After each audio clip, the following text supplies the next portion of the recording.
our field does. But I think by the end of my talk today, you might have a better idea, because I want to give you one of the best, neatest, most interesting theories that social psychology has to offer.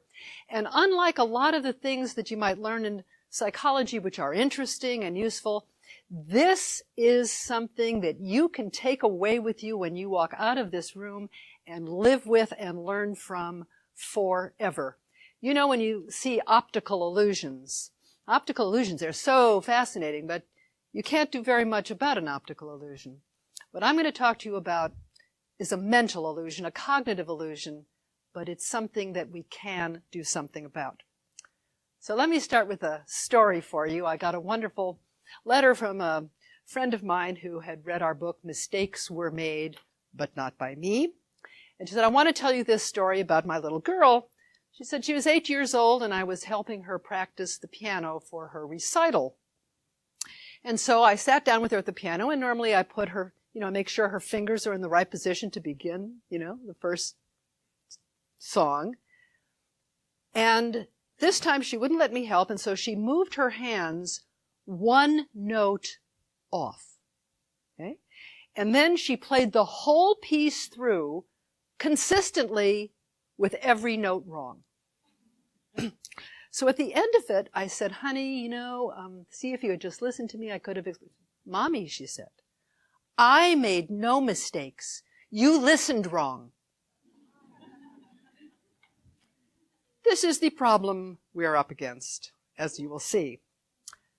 So I'd like to tell you a story that profoundly influenced me when I was in the 9th grade. We had a wonderful science teacher named Jules Crane who loved science, and he wanted us to understand why he loved science so much, and he wanted to teach us how scientists think. So he told us a story. In the years between 1841 and 1847 in Vienna, hospitals everywhere were facing a terrible epidemic of women who had come to the hospitals to deliver their babies and who were dying in childbirth, puerperal fever. This epidemic was causing the deaths of about 15% of the women who came to these hospitals. And at the epidemic's peak in 1 month, 1/3 of the women who came to the hospital to deliver their babies were dying. 3 times the rate of the women who were being attended by midwives. What was causing these deaths? A Hungarian physician named Ignaz Semmelweis came up with a hypothesis that he thought might be the reason. He noticed that doctors were coming to the delivery room straight from the morgue, where they had been doing autopsies on the bodies of the women who had died the day before. Now, no one knew about germs in those days, but Semmelweis thought maybe these doctors are carrying what he called a morbid poison on their hands from the autopsies to the bedside of their patients. So Semmelweis came up with a simple intervention. He told his own medical students, wash your hands in a chlorine antiseptic solution before you attend these women in labor. Now you see the results here of what Semmelweis found. Those zigzags on the left, those are deaths from childbed fever. Notice at the introduction of the chlorine hand wash, deaths plummeted. The women stopped dying. Now, Mr. Crane told us this story to illustrate scientific thinking. You have a hypothesis, this might be the cause, you come up with an intervention, if you're lucky, it's successful, and you've learned something important. But I guess that I was an incipient social psychologist at the time, because I remembered that Mr. Crane telling us something else in this story that just horrified me. And it was that Semmelweis's fellow doctors did not say to him, say, Ignaz, thank you for this fantastic discovery. Way to go, Ignaz. Let's hear it for you. They said, in the equivalent language of the day, Oh, sod off, Ignash, and you take your stupid theories with you. You're telling us that we're killing our patients because we haven't washed our hands? How insulting, how dare you? And his fellow colleagues did not wash their hands. Now, I asked Mr. Crane about this at the time, and he said, oh, well, you see, this was in the bad old days before the scientific method and before everybody understood the importance of science, blah, blah, blah. But then I grew up and became a social psychologist, and I learned that the Semmelweis problem lives and lives all around us. In Macon, Mississippi, Kennedy Brewer, an African-American laborer, was sentenced to death and imprisoned for 15 years for the rape and murder of a 3-year-old girl. Finally, he was released on bail after a DNA test showed that his semen did not match that of the rapists. Did the district attorney, with the wonderful name Forrest Allgood, say, thank God that we have finally found a way to correct this horrible miscarriage of justice and find the real perpetrator, the real rapist and murderer of this little girl? No. Allgood, who had originally tried the case and claimed that Brewer was the only assailant at the time, now decided the DNA evidence was irrelevant and that Brewer would be retried. If he wasn't technically the rapist, well, so what? He was probably working with another man who he was aiding and abetting, who may have been the rapist, but certainly he was there at the same time. The guys who work on the Innocence Project in the United States call this the unindicted co-ejaculator theory of rape. Before, we think there's only one perpetrator, but afterward, we're still not going to admit the DNA evidence showing this guy's innocence. What does it take? Evidence of fewer deaths if you wash your hands, evidence of DNA that you've put the wrong guy in prison, and it is still not enough for people to say, I was wrong. Thank God for this information. Now, what I want to argue with you here is this. All of us have been in Semmelweis's position, unable to persuade our friends, our family, our loved ones of something we know for sure is right.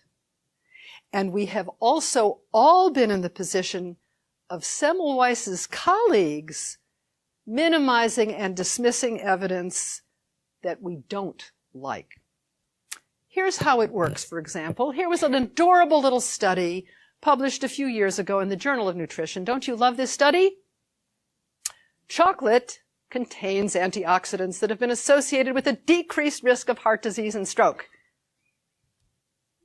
Hello? Is everybody awake? Is this not the cutest finding you've heard all morning? Don't you love this? Have you brought your emergency chocolate with you? Look how good chocolate is for us.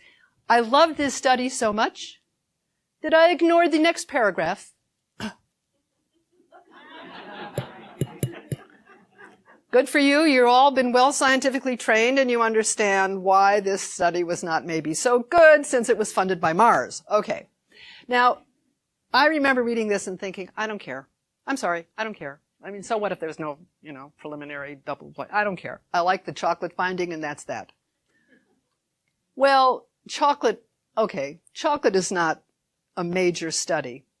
But what happens when the research questions something that we deeply believe is related to our health and what we eat, but we're wrong?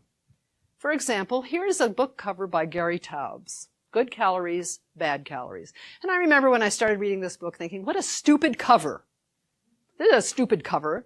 Everybody knows whole wheat bread is good and butter is bad. By the time you finish reading this book, you will know it's the bread that's bad and the butter that's good. Talk about a surprising finding.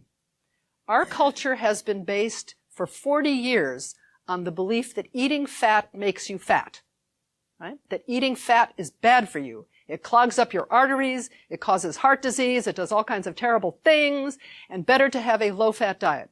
Has anybody noticed that low-fat diets have not actually had any influence at all whatsoever on the obesity or heart disease rates in America? Did that evidence persuade anybody? Well, look at this. Here was a major study of, look at this, nearly 350,000 people, which found no evidence that dietary saturated fat is associated with an increased risk of coronary heart disease or coronary vascular disease. Isn't that interesting? And by the way, do you suppose that Dean Ornish and the entire low-fat health contingent in America has said, thank you for this really important findings. We will now change our dietary recommendations today. Not so quickly. So here's the deal. I want to tell you why it is that so many of us find it so difficult, so uncomfortable to face findings that we don't like. Why it is so hard for us to think critically about the things we don't want to think critically about. This motivational mechanism that underlies the reluctance to be wrong, to change our minds, to admit mistakes, is called cognitive dissonance. And it is the discomfort we feel when any two cognitions or ideas, or a cognition and a behavior, contradict each other. This is the classic paradigm. The classic example is smoking. People know smoking cigarettes is unhealthy. If you smoke cigarettes, you will be in a state of cognitive dissonance. Jon Stewart described this once on The Daily Show as when an environmentalist buys an SUV. He said, might as well be filling his gas tank with cognitive dissonance. That's exactly how it is. This is the key thing to understand about dissonance. It's uncomfortable. And we are as motivated to reduce dissonance as we are to eat when we're hungry or drink water when we're thirsty. It's motivating. It's uncomfortable. Therefore, a smoker has to do one of two things. The smoker has to quit, or the smoker has to justify smoking. Okay, I won't live as long, but I'll be thin, or whatever smokers do. There was just a study of pregnant women who smoke, and we know how harmful smoking is, particularly for pregnant women. So what did they do? They reduced the number of cigarettes per day, because that will be less harmful to my fetus. Excuse me. So here's a quick example of dissonance that came from a reviewer of our book on Amazon. He wrote this: a longtime friend of mine, a police officer, unfriended me on Facebook because I share posts from the Innocence Project about the exoneration of men and women who have spent decades in prison for crimes they did not commit. They were actually innocent. My friend could not or would not believe or even conceive that they could be innocent, because that would mean the system of which he is a part and to which he is committed failed. The collision of his mental narrative with contradictory facts is cognitive dissonance. Yes, exactly, this reader got it. And now let me underscore this, that although this friend did not want to hear contradictory evidence, a far better way of reducing dissonance, as I will argue, is how to accept dissonance, accept critical information, and make your own life and your own profession better as a result. In the last 50 years, dissonance theory has been supported by literally thousands of experiments in cognitive and social psychology and neuroscience. In fact, cognitive dissonance has been found in little kids and even in monkeys. If you go out to buy a car, you will be at your most open-minded. You will decide between the SUV and the Prius, and you will find all the good and bad things about each of those decisions. But after you make a decision, your mental gates will shut, and now you will only pay attention to the information that shows you how smart you were about the choice you made and how right you were not to buy the car you didn't buy. That mechanism turns out to be apparent in children and in monkeys. You give monkeys a choice between treats in a red box and a blue box. They arbitrarily choose the blue box, and ever after they're going to decide blue is the way to go. Okay. So there's something beneficial about having a win-stay philosophy for us. A friend of mine told me about taking her little girl, aged 2.5, to the park. She wrote, "She had a bundle of stickers I bought for her. I suggested she offer a sticker to another little girl in the park.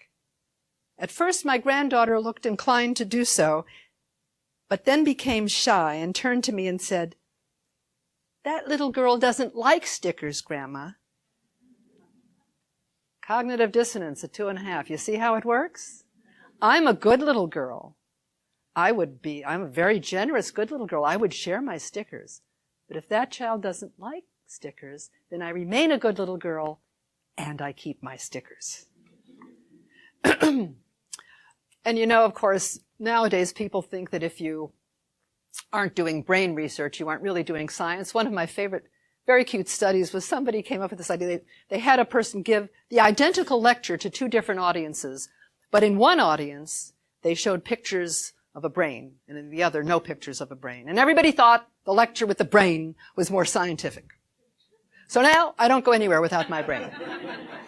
I want you to know, cognitive dissonance has been tracked into the brain, and in fact, we find that that parts of the brain, the emotion circuits, really will become agitated when we are in a state of cognitive dissonance. When you're asked to process, for example, positive information about a political candidate you don't like. You just don't like to do that. And when you finally get bad information about the candidate you don't like, your brains will relax happily. Dissonance theory has been supported by decades of research on the brain's cognitive biases, and in this I want to give you 3 biases that are particularly relevant.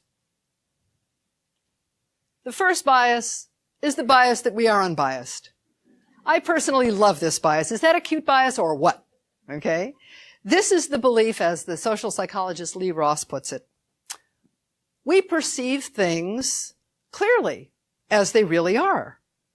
Any opinion I hold, because I hold it, must be reasonable. If it weren't, why would I hold an unreasonable idea? Therefore, if I can just get my opponents, or my kids, or my parents, or my roommate, or my friends, to sit down here and listen to me, so that I can tell them how things really are, they will agree with me. And if they don't, it's because they are biased. Is this an adorable bias or what? I'm telling you. Here's my next favorite one. This is the Lake Wobegon bias. This is the bias that we are smarter, better, kinder, cuter, and more competent, more ethical than average. 88% of all Americans think they are better drivers than average. The other 12% live in Los Angeles. So, did I just say 11%? I did, didn't I? All right, never mind. I can add. There were studies done at 2 fundamentalist Christian colleges where the vast majority of the students thought they were humbler than average. Now, you can see why this bias is so effective. It allows our self-esteem to bubble along happily and so forth. But, of course, it's not such a good bias when it keeps us from a little humility and a little correction. The third bias is the confirmation bias. Tattoo this one to your legs, folks. There's no more important bias for any human being to understand about how we operate in the world.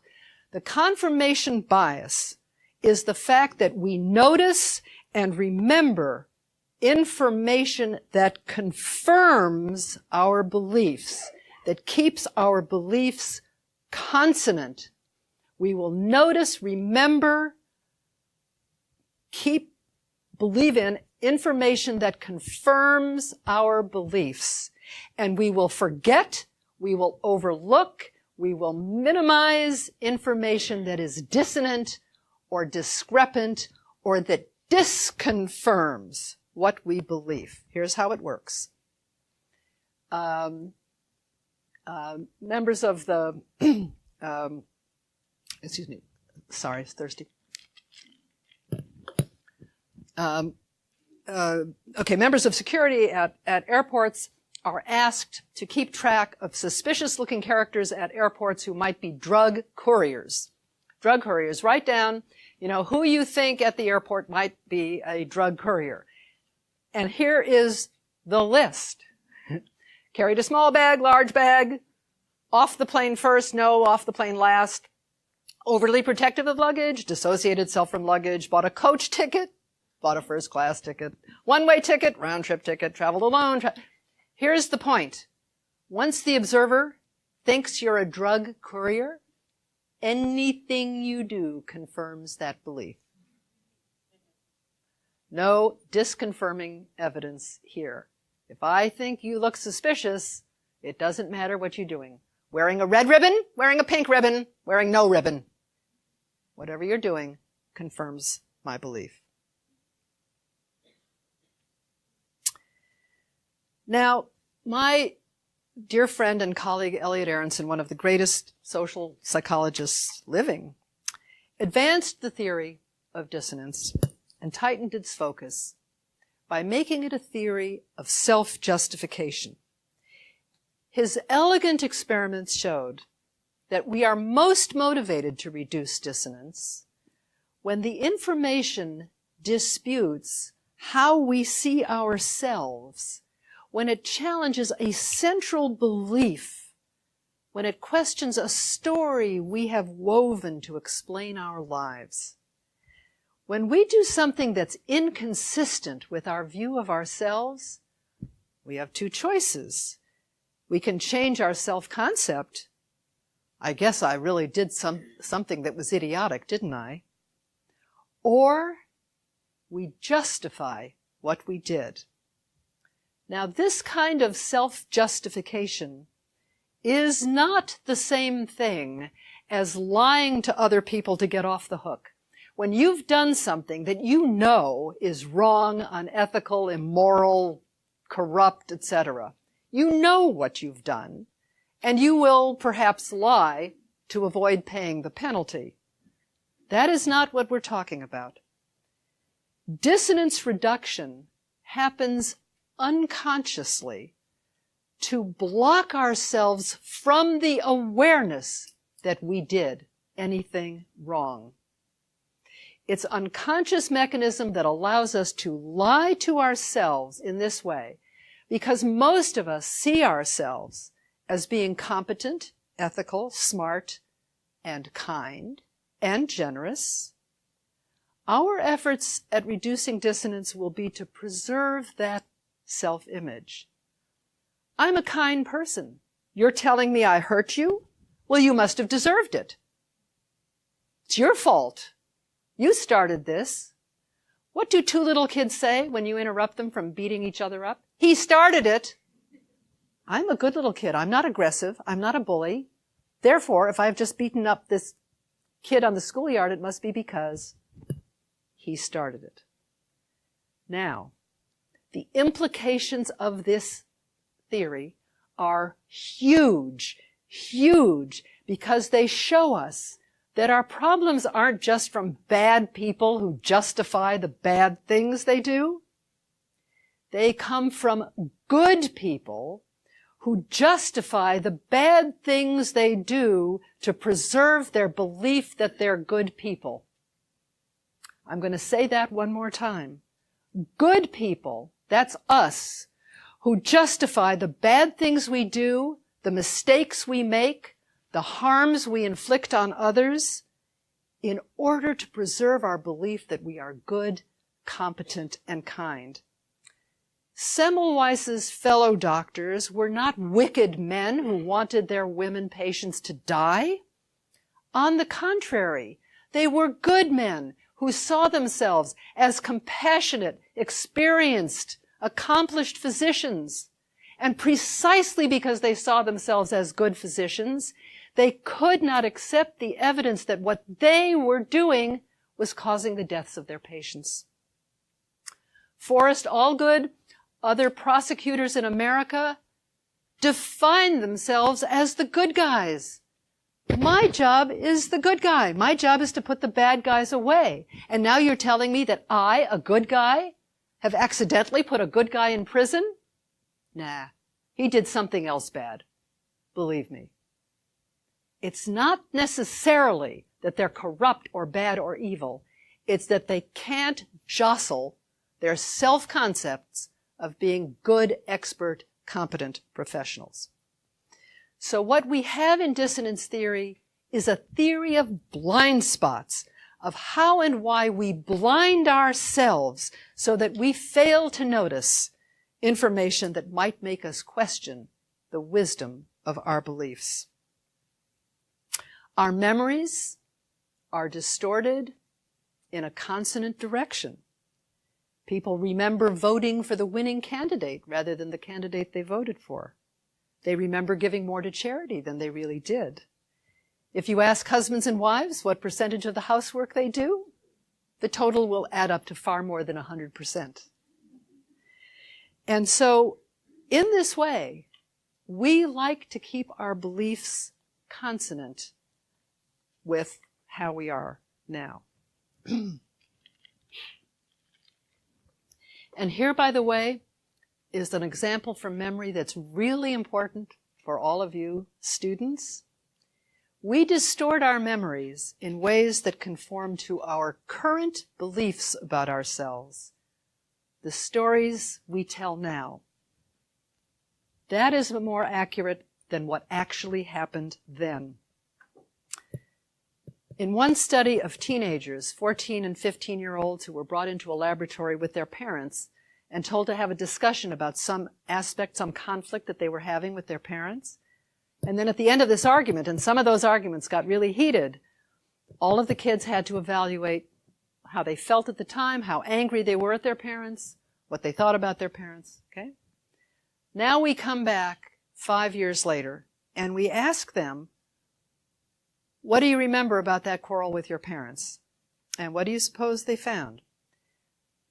The young people who had good, close attachments with their parents now remembered the argument as being far less angry and far less conflicted than they reported at the time. Whereas the young people currently in conflict with their parents misremembered the argument as being more intense, more angry than they had reported at the time. When I say this kind of research is a humility control, we are all of us so sure that our memories are accurate always. Keep in mind, our memories will change to be consonant with what we believe now. I had an older half-brother whose stepfather, he always described his stepfather as being a real mean son of a bitch to him. It was always my stepfather treated me this way. He was never in the story. He never said, but I was a difficult, rebellious kid who never listened to him. The story was a one-way story. So, many discussions of dissonance describe it as a one-time thing. You buy a car, you support your choice of car, and done. But Elliot and I wanted to show something more important. What happens when a belief or a decision sets us off on a path that we might not have imagined for ourselves? So here's an example from an actual study, but the metaphor of the pyramid is something we think is really important, so I'm going to take a little time to explain this. Imagine that we have two students standing at the top of a pyramid in terms of their beliefs about cheating. They're very close in their views about cheating. They don't think it's a great thing. They know it's not a good thing to do. On the other hand, they don't think it's the worst crime in the world. Yeah, cheating is cheating, okay? Now, they're taking a final exam. This final exam is crucial. If they don't get a good grade on this exam, no one will ever love them again in their lives, and even their cat will abandon them. This is sort of how we think about final exams, right? This is it. This is the most important exam ever that will happen to me. And now they draw a blank on a crucial question. I can't think of the answer to this, and I'm going to fail, and it's going to be horrible. When suddenly, a classmate in front of them, that one with the huge, beautiful, clear handwriting, makes her answers available. You have a split second to decide, cheat or don't cheat. What are you going to do? And in that split second decision, one of them cheats and copies the student's answers, and the other says, no, I'm really not going to do this. It's not worth it for my view of myself. I'm not going to cheat, and does not cheat. Now, they have just taken one big step off the pyramid. And now both of them are in a state of dissonance, meaning they must now change their attitudes about cheating to conform to their action. Therefore, the one who cheats will now justify cheating. Oh, it's not so unethical. Everybody cheats. It's a victimless crime. Besides, I need this grade. The one who didn't cheat will say, no, cheating is wrong. Everybody loses. It's not fair. We don't really know who knows what, and, it's supposed to be a measure of how you do in this class. Okay? A week later, their views about cheating, and notice, not so long ago, they were pretty much next door to each other in their views of cheating, and now, a week later, their views are completely polarized. The cheater will think, oh, please, it's really no big deal. In fact, I think everybody should cheat. How can we speed along cheating here at this university? And the one who resisted will be ready to expel cheaters or hang them upside down by their ankles. Now, this is what I want you to try to understand. Once you're at the bottom of the pyramid, once you have taken a step, notice how much harder it will be to go back up. Because to go back up, you have to admit that that step you took was wrong. And so what happens each step of the way as you roll down this pyramid is that you become stronger in your conviction that it is okay to cheat. Okay to cheat. It will become harder and harder for you to change direction. Though you might originally have said, oh, I'll just do it this once, now you are far more likely to repeat it. In your lives, throughout your lives, you will have many, many times when you will be at the top of a decision pyramid. When you will have to make an ethical decision, a job decision, a love decision, an attitude decision, a life choice decision. And some of those decisions will be easy, and some of them will be more complicated. Some of them you'll really think about. Some of them you'll make an impulsive decision about. But whichever way you jump, you will then be motivated to justify the action you take. And now this is key. Because of the confirmation bias, you will stop noticing or looking for any information that you might have made the wrong decision. You will ignore evidence that you might be wrong or that there's a better way. And you will just be on now a path of action, justification, and further action that increases your commitment to the choice you made. It will get harder and harder for you to change your mind. We have seen this in the appalling story of vaccines and autism in this country, which began as a result of a fraudulent argument by Andrew Wakefield in 1998 that vaccines cause autism. They do not. Study after study after study after study has shown this. And yet, the people who promoted this view have yet to say, sorry world, we really were wrong. Sally Bernard, I love this. Its conclusions were not supported by the underlying data, as opposed to the overlying data, I guess. And Jenny McCarthy, who, as many of you may know, was the poster girl for vaccines causing autism, now has forgotten that that's what she did and the harm that she caused for so many years.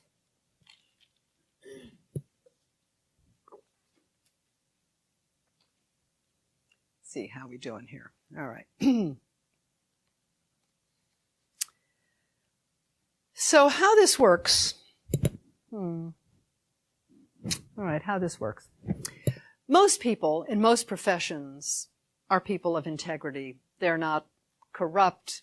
They're not interested in selling out. But what we want to understand here are the ways in which external influences can lead us in one direction or another. So, for example, in the case of medicine and drugs and so forth, what's happened in our country over the last 25 years or so is that there has been a breakdown in the once firewall between researchers and industry. So now most drug research is funded by the pharmaceutical industry, as many of you may know. So what does this mean if you are a scientist, if you are a researcher, and you're doing a study of some drug, and Big Pharma is funding you? Well, you see yourself as a researcher of integrity, a good scientist. You can't be corrupted by your funder. Well, with this problem, your funder wants you to get the results that they'd like you to get. So what happens if you do a study and you don't get the results that your funder wants? You don't get them. This drug isn't so effective. Maybe it's hazardous. Maybe it's harmful. Maybe it just really isn't as good a drug as an older, tried and true drug might be. What are you going to do with your new data? Let me show you.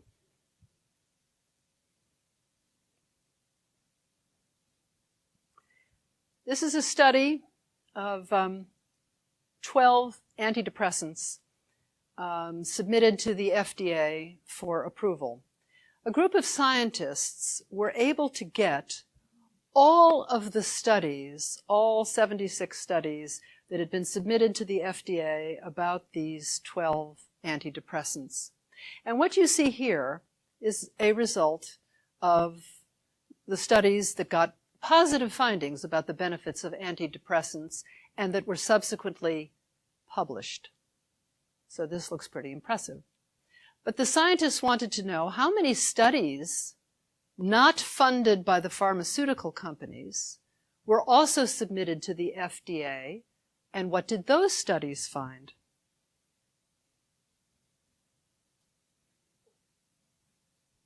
Those are the studies that found harmful effects of the antidepressants being studied or no benefits at all. Those studies weren't published. So notice how here we have a situation where researchers with the best of intentions of the world, they're not corrupt in a, here, I'm going to give you a little sack of money, go show me that Paxil is safe. And yet, thanks to the confirmation bias, and thanks to the rewards that you get when you get the findings that we want, there you have a truer picture.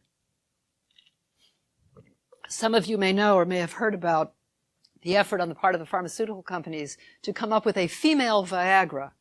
The pharmaceutical companies are so cynical and so crass in their marketing that they are now arguing to the FDA that it is sexist of the FDA not to have a drug for women. Okay. Never mind, the FDA says that these drugs aren't effective and don't work. Okay. At best, one of these drugs has found that a woman is more likely to have 3/4 of an orgasm more per month if she takes one of these drugs. Don't ask. Don't ask. I don't know how they measure 3/4. I don't want to know that one. Okay. And of course, thanks to actually it was Pfizer embargoed the results of its study of female Viagra for years because they got no results, until finally an independent study of Viagra for women, this was so cute, found that 42% of the women given Viagra reported improved sexual functioning. And so did 45% of the women on a placebo, which tells us what really might be working here. There was actually a very cute article the other day in the Daily Beast by a woman who said she was going to try female Viagra with her partner, and she did, and it was just totally the most blissed out, wonderful experience of her total life. And then she realized she had taken an Aleve. It's a little blue diamond-shaped pill. too, like Viagra. So you see, this is another reason why we need science. You see, the placebo effect, very important. Okay. It's not just money, then, that creates a vested interest in a particular line of research. All we have to do is to take a position on some issue, medical, social, political, personal, and as soon as we do, we're going to feel the impulse to justify it intellectually and shut our mental doors. So it's a good thing to be committed passionately to our beliefs and our goals. Of course it is. We couldn't live without our beliefs and our passions and our commitments. But the goal from science is to help us hold those beliefs lightly enough so that if evidence eventually comes along showing that we're wrong, we can let it go. But I want you to understand how hard that is and how hard it was for me. I want to tell you a story in that respect. What understanding dissonance teaches us is don't jump too fast off that pyramid. Don't jump too fast off that pyramid. And we have temptations to do that every day. Is that rape allegation true or false? Should we wait for some evidence? What a concept. Should we wait before we decide if some celebrity or hero or politician or somebody is guilty? Nah, let's not wait. Let's just burn the guy. Sometimes, see, we live in a culture with, a very fast news cycle, and we're going to all want to jump to an answer. So let me tell you what happened to me. Many years ago in Los Angeles, the first of the daycare sexual abuse hysteria cases erupted in my city. This was a case that eventually began a national epidemic of allegations of children in daycare centers across the country being molested by their teachers. In Los Angeles, it was the McMartin preschool. And all of us had a choice. Should we believe that Peggy McMartin, age 63, and her two grown children, who had been running a daycare center for 30 years, were molesting these children? Or should we be skeptical and say, well, I don't know, people in America often get hysterical about children and, sex abuse, and maybe there's something going on here. Should we believe, as social workers were telling us, children never lie? Which I think can only be said by somebody who doesn't know a child, wasn't near a child, has never seen a child, or never had a child. Of course children lie. They lie all the time. They sit there with cookie crumbs on their faces and tell you they haven't eaten the cookie. Should we believe where there's smoke, there's fire? Or should we say, sometimes there's just smoke? Should we believe the children's story that there were underground torture chambers at the school?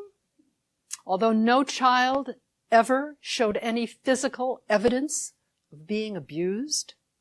Should we believe that these daycare teachers were taking the children on planes on a daycare teacher's salary? Now, I want you to know that I am embarrassed to this day that I initially believed the media coverage and thought these teachers were probably guilty. When Elliot and I were writing our book, he said something really powerful. He said, "We sacrificed our skepticism on the altar of outrage." That's right. That's what we did. But I slid further down that pyramid than Elliot did. I wrote an op-ed for the Los Angeles Times. It was based on research that had been done at the time about how you interview children in these sex abuse cases. And it seemed to suggest to me that if you didn't kind of press children to admit that, that they'd been touched, they weren't going to tell you the truth. Well, that's what I believed. Over time, as research accumulated, it became abundantly clear that children can be induced. See, it's not about lying. It's about telling something that children think the adults want them to say. And that children can be very easily induced to say something that happened when it didn't. Especially when the children are young, when they're repeatedly questioned, when they're threatened if they don't confess, when they're falsely told that all the other children said it happened, We didn't foresee at the time I wrote this how easily leading questions would turn into coercion. I remember sitting in an audience of forensic investigators, psychologists, scientists, as Stephen Ceci, one of the great pioneers in the research on children's testimony, used this slide, as well as others, to describe how credulous and believing the media had been in accepting these allegations. In the more embarrassing, dissonant, I'm a big skeptic, you know. Me, the big scientist. It's really uncomfortable, let me tell you. Now, in the more than 25 years of research on children's testimony, we have learned that one factor best predicts false allegations by children. And can you imagine what it is? When the interviewer is blinded by the confirmation bias. When the interviewer doesn't go into an interview to find out what happened, but rather to get the child to confess. When the interviewer thinks they know what happens, that's what they get, and it looks like this. Here's a transcript from a case in New Jersey, the Kelly Michaels case, where the psychotherapist is interviewing the child. In another one of these daycare cases, therapist says, did she, that's the teacher, Kelly Michaels, did she drink the pee-pee? And the child says, please, that sounds crazy. I don't remember about that. I really don't.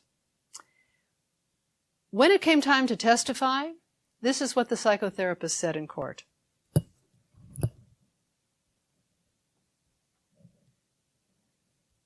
Are we registering this? In other words, the psychotherapist did not hear the child's denial. The therapist heard what she expected to hear. The defendant drank the pee-pee, and that's how she got crazy. Or how about this? Would you tell Ernie, the puppet? No. Oh, come on, please tell Ernie. Please tell me so we can help you, please. Here, whisper it to Ernie. Did anybody ever touch you right there? No. Did anybody ever touch your bum? No. Would you tell Bert? They didn't touch me. Now this, ladies and gentlemen, is one of the great questions in all of human interviewing. Who didn't touch you? Nobody touched me. This child is trying to be listened to. But of course, from the interviewer's standpoint, the child is in denial or can't admit it or is too frightened or blah, blah, blah. And so the adult will keep bludgeoning the child to admit that something happened when it didn't. Eventually, as research showed, if you keep interviewing children this way, they'll change their answer, not because they're telling you the truth, because they figure well, whatever it is you've been waiting to hear, you're not going to stop shouting at them until you tell them. So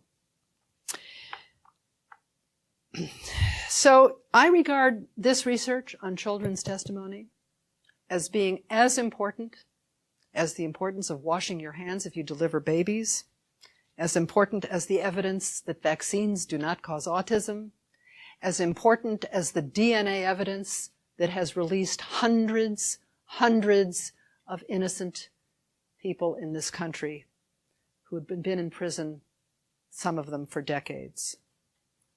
But I also understand from my own experience with the discomfort of dissonance how hard it would be if you were one of those interviewers, if you were one of those well-meaning social workers who believed that children never lie, and who in your belief that you were being helpful ended up contributing to a hysterical epidemic in America that destroyed hundreds of lives and split thousands of families.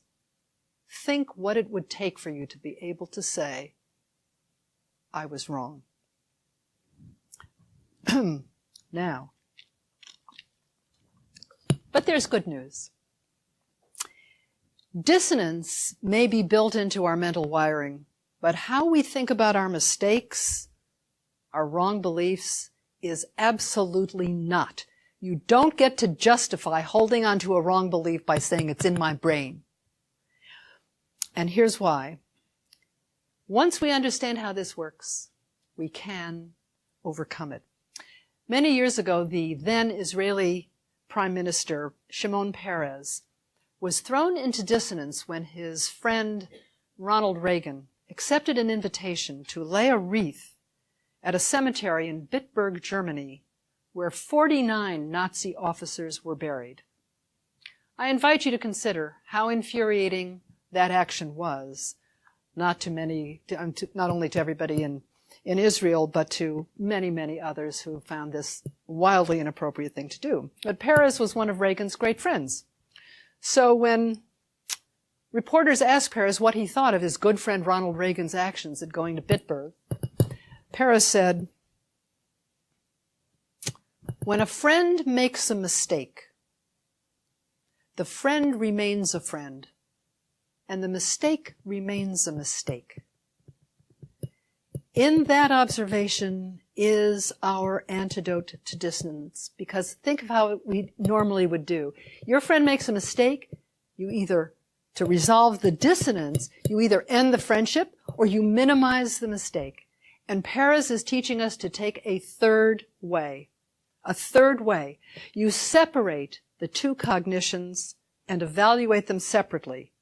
In this way, friendships that might be ended are maintained. Mistakes that might be minimized are properly criticized and their perpetrators held accountable. We can remain loyal to our country, religion, political party, our friends, and our family, and understand that it is not dissonant, that is disloyal, to disagree with policies or actions or beliefs that we find inappropriate, misguided, cruel, or immoral. It's our job as members of an identity that we hold dear to hold perpetrators accountable and to correct the actions of our group, rather than to justify them as being the easiest route. And we can say of ourselves, when I, a decent, smart, kind, adorable person, make a mistake, I remain a smart, kind, good, decent person, and the mistake I made remains a mistake. Now, how do I remedy what I did and make sure I don't repeat it? Because without being able to do that, we'll take that sloppy, self-justifying route, not understand what we did wrong, not understand where we went off the rails on that belief about vaccines that's keeping us from vaccinating our own children. We'll be able to say, I was wrong about that, but it doesn't make me a foolish or stupid person. In fact, it makes me a smarter person, because now I'm willing to learn from what I did wrong. Owning up to our mistakes leads to better, life-saving ideas. We want our doctors to wash their hands. We want advice about our health and what we eat to be based on the best available data. For scientists, for anyone who loves the quest for discovery and knowledge, being wrong is part of the process, and it is just as helpful as being right. That's the lesson we really need to learn. When Elliot and I wrote our book, I think we learned the truth about the important power of cognitive dissonance, not just from the research, but also from the stories of the women and men who were able to stop their slide down that pyramid and take responsibility for what they'd done. At the age of 65, the writer Vivian Gornick wrote an incredibly honest essay about her lifelong effort to balance love and work. She wrote, "I'd written often about living alone because I couldn't figure out why I was living alone. Well, it was men, you know. Men didn't want to put up with me. I'm a writer. I have my own career, and these were sexist men, and, you know, they just couldn't accommodate to me." Now she realizes that answer was partly right and partly wrong. She wrote, "Much of my loneliness was self-inflicted, having more to do with my angry, self-divided personality than with those guys. The reality was," she wrote, "that I was alone because I did not know how to live in a decent way with another human being. In the name of equality, I tormented every man who'd ever loved me until he left me. I called them on everything, never let anything go, held them up to accountability in ways that wearied us both. There was more than a grain of truth in everything I said, but those grains, no matter how numerous, need not have become the sand pile that crushed the life out of love." That story moved me when I first read it to Elliot, and it moved him as well. And then he said, "You know, what a great revelation for her to accept her part in her own life story. But how much better if she had been able to stop her slide down that pyramid when she was 25 and not 65. That's why he and I feel when we, all of us, understand the power of setting off in a direction in a way that doesn't teach us how to make corrections that we need to, if we learn how to avoid that, we can create a more powerful and beneficial way to live. Thank you all.